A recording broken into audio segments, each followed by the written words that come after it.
seen pandemics and hurricanes and earthquakes, unending election cycles, wars, rumors of wars, the fall of Afghanistan, Ukraine, Russia, Korea, China, Syria. I mean, we've entered a time when our heroes are starting to look like villains and our villains are starting to look like heroes, right? I mean, just yesterday, day before, our president gave George Soros the Medal of Freedom and Hillary Clinton the Medal of Freedom. Anyway, strange times, with AI and with drones and with exploding Teslas in Las Vegas.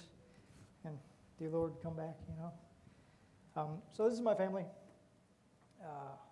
Monica is my wife. Daniel, my oldest, is here. Vivian is the smaller version of Monica. Matthias, and then Gideon, the smaller version of me, and then Zoe is also here with us, and they're planning on sharing with us as well. So my wife and the 3 youngest are in Dallas right now. So we had to split, and then we'll be meeting back up in Alabama Saturday. Yeah. So this is going to be interactive. So be prepared to be as awkward as I feel right now.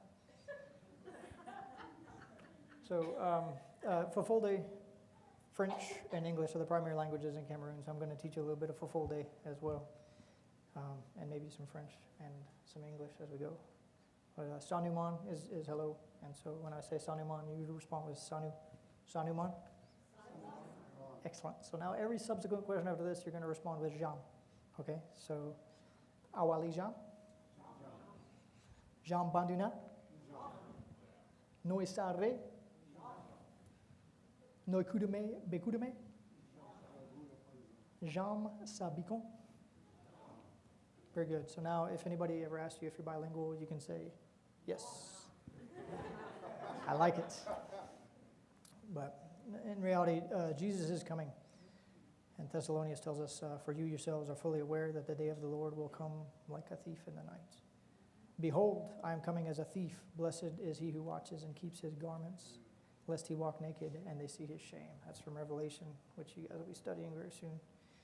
And Matthew tells us this gospel of the kingdom shall be preached in the whole world for a testimony unto all the nations, and then we shall see the end come. So how critical is the Bible? Is hearing it just enough? Sorry, I forgot to advance the slides. I got a clicker. We're catching up. In case anybody didn't know, Cameroon was in Africa. It's right there in Africa. I didn't know that until we got assigned there. So how critical is the Bible, and is hearing the gospel just enough? And so I serve as a helicopter pilot in support of Bible translation in Cameroon, Africa, a place where complex topography and rugged terrain have caused people groups to develop apart from one another, and resulting in hundreds of different languages across the face of that country. Do you think that some of these isolated people groups deserve to hear the word of God in their own language that they can understand in their mother tongue? All of them do. All of them do, not just some. Anyway, as a helicopter pilot, I take translators and literacy workers and linguists, facilitators into hard-to-reach places to visit these isolated people groups, and some of them are even untouched. And many of these translators work with and for Wycliffe Bible Translators, and they're laboring diligently to fulfill Wycliffe's vision of 2025. It is 2025, just throwing that out there, because in 1999, Wycliffe USA made a bold decision to adopt a God-sized vision to have a translation program in progress in every language, still needing one by the year 2025. And anybody's not tracking 1999, what was this, last century? And it's now 2025. But we knew this wasn't possible without God doing abundantly more than we could ever ask or imagine. But he is. And he's raising up local indigenous churches to take the lead in Bible translation for their own communities and within their own countries and entire regions, accelerating the pace like never before. Organizations are starting to work together that used to compete, and it's coming together. And we're on the verge of every nation having 0 languages to translate for the Bible. And that might indicate a few other things coming along according to Scripture. There we go. So there's 7,000 languages in the world. Wycliffe is currently working on 2,000 language projects. There's approximately 900 languages remaining. And the nations with the largest remaining needs are there in red. It's Papua New Guinea, Indonesia, China, and Cameroon. So it's happening as we speak. Every nation, every tribe. Jesus is indeed coming. So why is Bible translation so important? Is anyone here bilingual? Oh, come on. Hablo español. Parlez-vous français? Jean, there we go. Everybody should have raised their hand. Okay, so I need a volunteer. Anybody? There we go, Gareth. Gareth, I want you to read this for me out loud. Do you need a mic?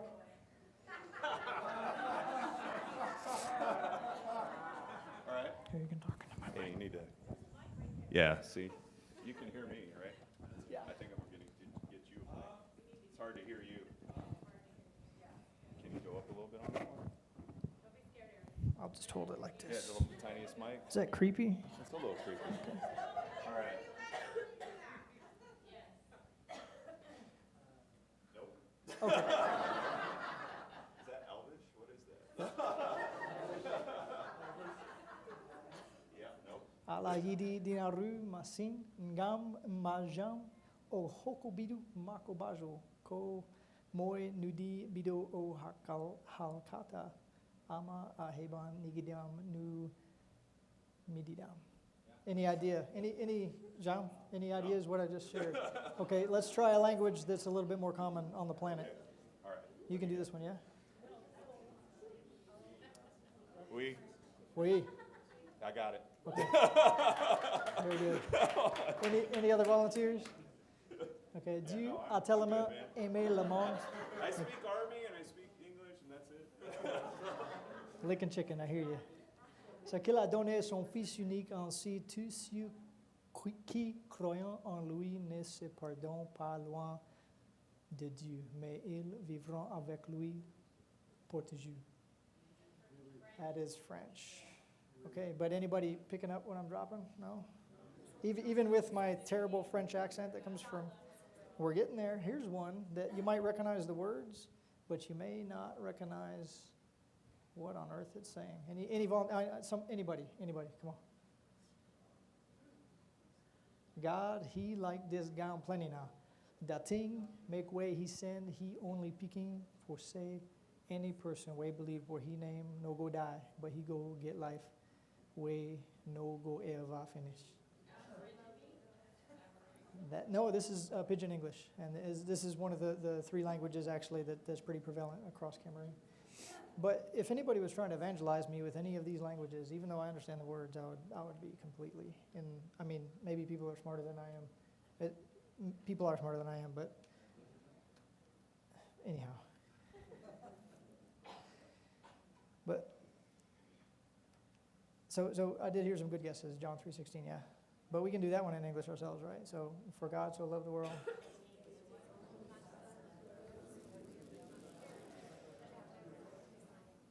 Awesome. You should be proud. They're doing great. So, do you see how God's message can be lost, even if you do understand the words? Do you see how translation is critical, not only for evangelism, but for sustainment of faith, for growth of the church and individual discipleship? And do you see how a helicopter pilot might be critical to get these kingdom workers to the places and to the people groups that are hard to reach? After these things I looked, and behold, a great multitude which no one could count, from every nation and all tribes and tongues and people, standing before the throne of God and the Lamb. That's Revelation 7:9. The question is, are our lamps full? Are we ready? Because Jesus is coming. It's just a matter of when. This is my daughter. She's my second born. She's 16 years old, and she's going to share a little bit.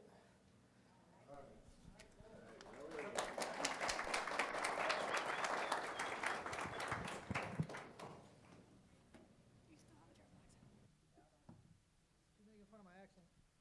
Yeah. Hi, everybody. So my name is Zoe Oakes, kind of obvious. I'm not used to speaking in front of people who are a lot older than I am. And when I say that, I mean, the only place I've ever spoken is my school, and there, the oldest people who were older than me were only like 2 years older than me. So if you're 3 years older than me, you're old. Congratulations. Okay, so yeah, we live in Cameroon, and I don't get to do a lot of the really cool things that students here in America get to do, but I do get to do some really cool things that they don't get to do.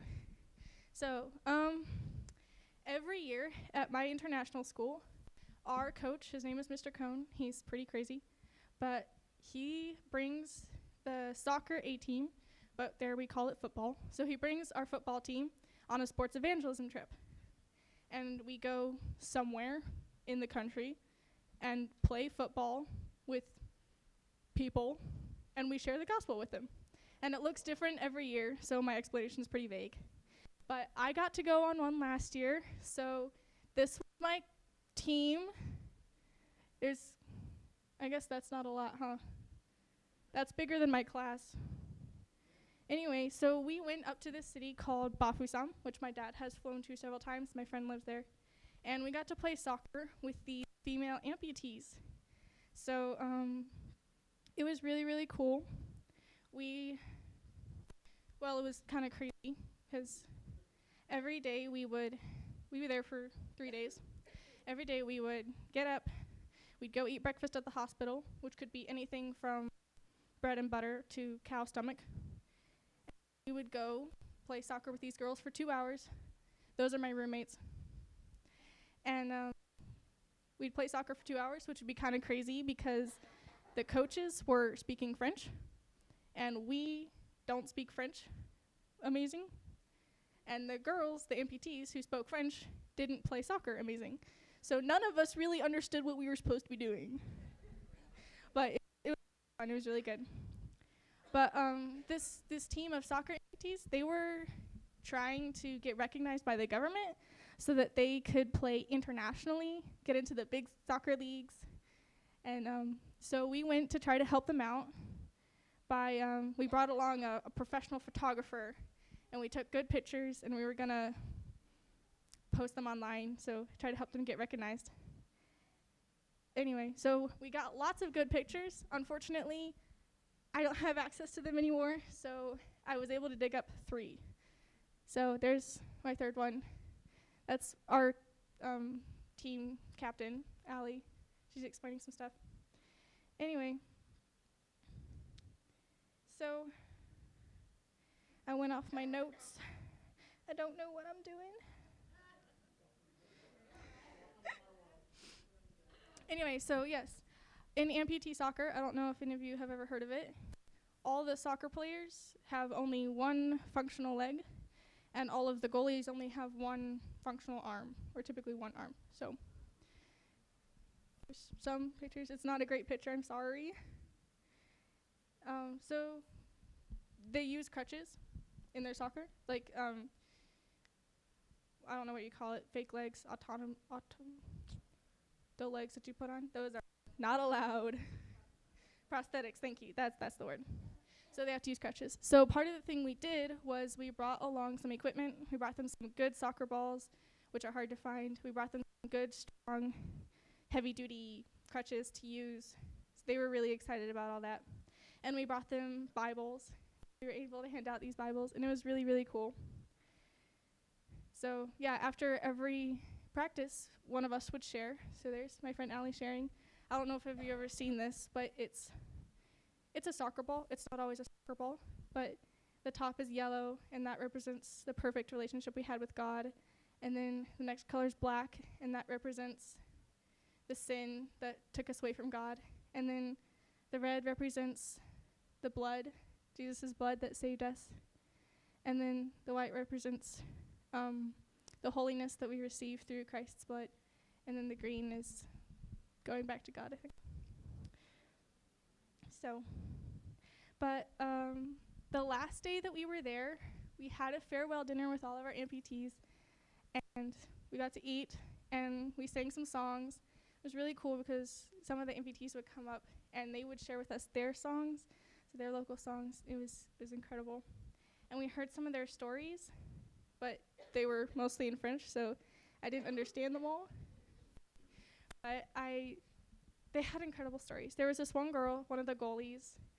She was walking her sister home from school one day, her sister and her sister's 3 friends. And they were in the road, and this car was coming. And so she pushed all 4 girls out of the way of the car. She said it was incredible. God had given her strength. There was no way she could have done that without God. But she lost her arm. And when she got back to her home, her dad blamed her for the entire incident, and she was shocked, and it was just really sad. But she's still a Christian, and she's still following God. She's just incredible faith. And there was one guy, I think the guy in the green jacket, if you can see him. I didn't understand what he was doing in the moment, but it also involved a car, I think. I don't remember. But the part I got was he woke up in the hospital, and laying next to him on the bed was his amputated leg. Yeah. Anyway, those were the 2 stories I caught. But here they are, playing football. They're pretty good. And it was incredible to me, just the faith and the strength that they had to get back up and to start doing something. So I hope that all of us, not all of us have something like that happen to us, but I really hope that we're all able to keep going on, even when it hurts and even when life gets crazy and people don't like us very much. That we can still have that kind of faith and that kind of strength. So that was my little bit of life in Cameroon. Hope you found it interesting or something. I'll let my brother come up now.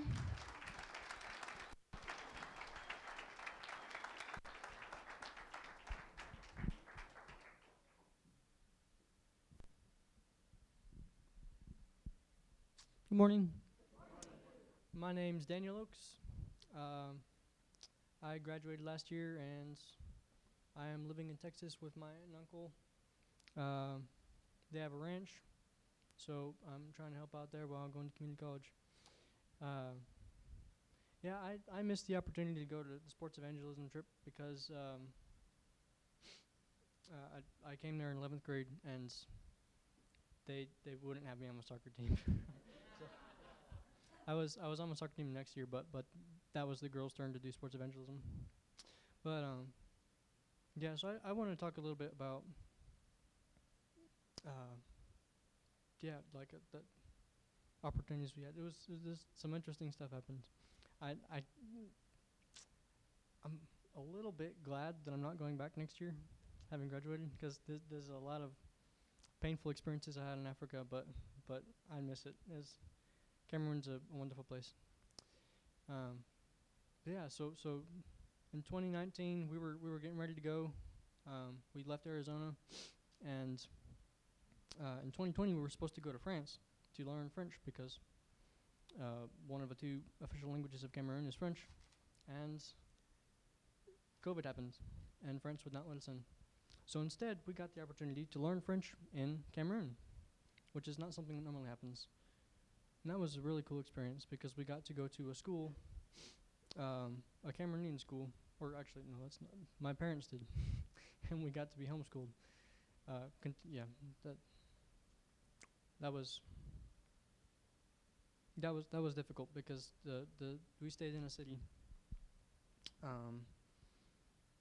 that was entirely French. Like there was no Anglophone population there.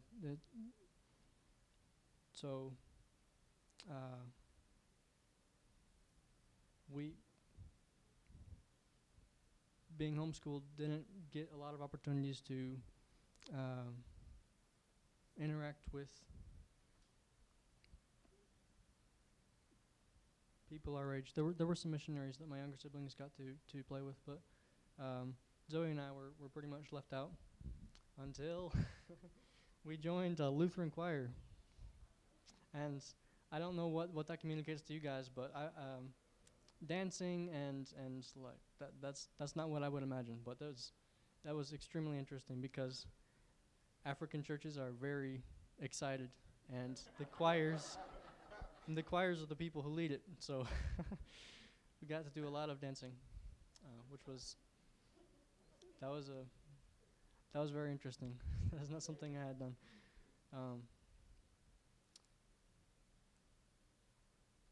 But then we moved to the capital after my father was declared efficient enough in the language that he could perform his duties in helicopter. And then we were put into school, an English school. So yeah, we still don't speak French the best. I speak it all right, but yeah. For 2 years, we were in an international school, learning with people from all over the world: Canadians, Cameroonians, Chads, Ghanaians, Koreans. This is a very interesting environment, and I have a lot of cool relationships from that. But yep, now I'm here to stay, and it's kind of sad, but kind of relieving. And my family is going back next year. This year. Next school year. Nope, not even this school year. Yeah. Well, thank you for listening.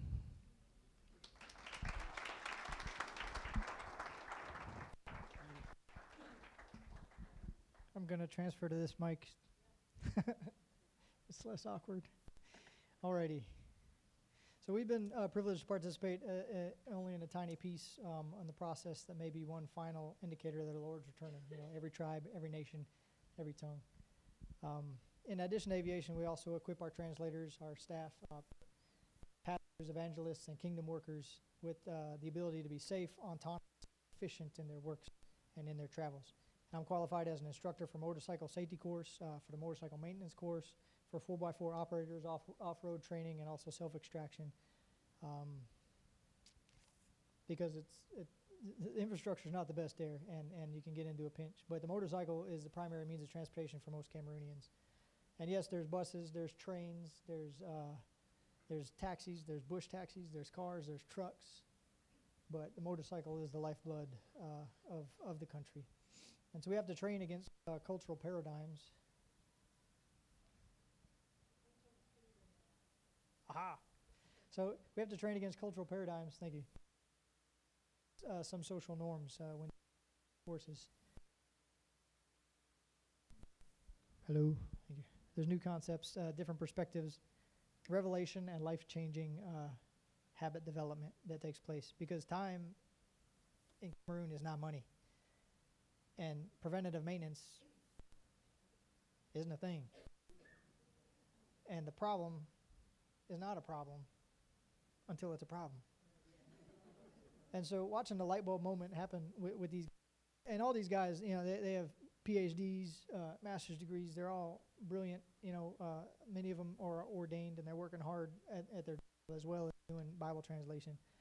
But seeing that light bulb moment with people that are this well educated and this smart, but when they discover that beyond their own culture and beyond their own social norms, that they can save money in the long run, that they can save time in the long run, that they can be safer and they can be more efficient and more secure while doing their job with only a small sacrifice of the short-term gain.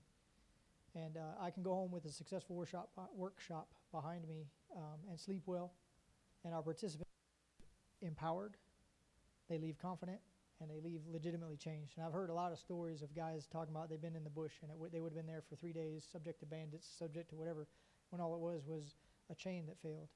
And they had a spare chain with them, they had the tools with them, and they were back on the road in a couple minutes, and it was a game changer. And that's I don't know, I enjoy the stories when they come back because they perpetuate that change in that culture. Our family also supports, rather not supports, but partners with a Cameroonian pastor who's a traveling evangelist, a church planter, Pastor Robert. And for years, he's been pushing back against the darkness in Adamawa in the north and the extreme north regions of Cameroon.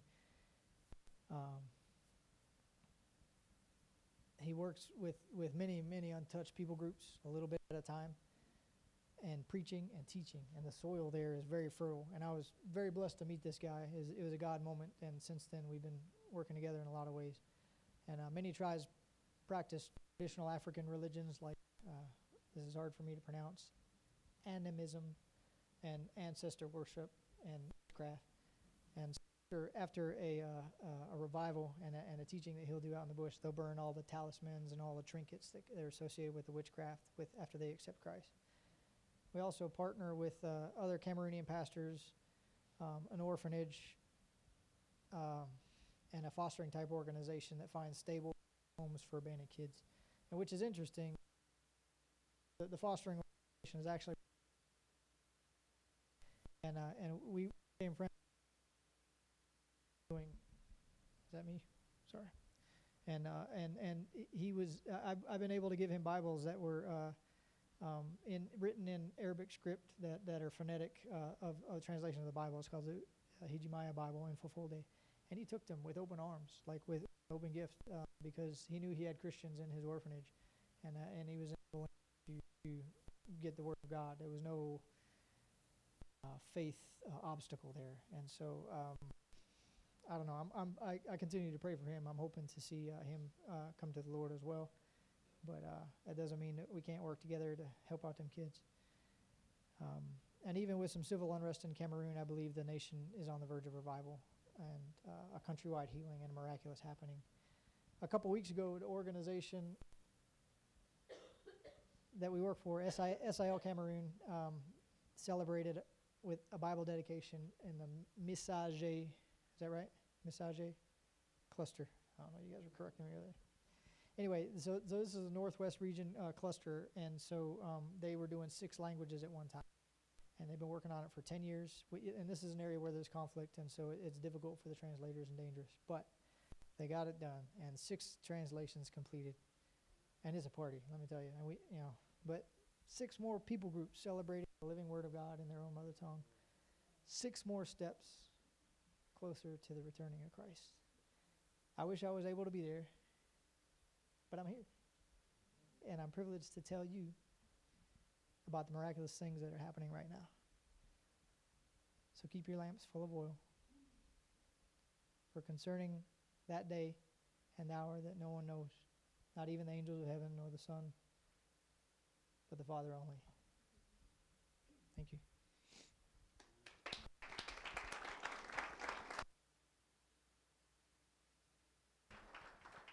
Thank you so much, Brother Aaron.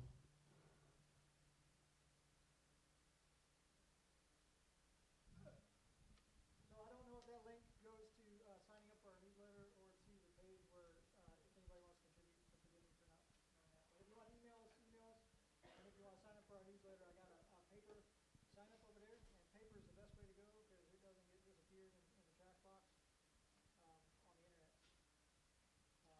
But yeah, feel free to ask questions. We'll be around. Feel free to talk to my kids. They have a better insight than I do on a lot of things. I'm very linearly focused on my job. So thank you for your time. Amen.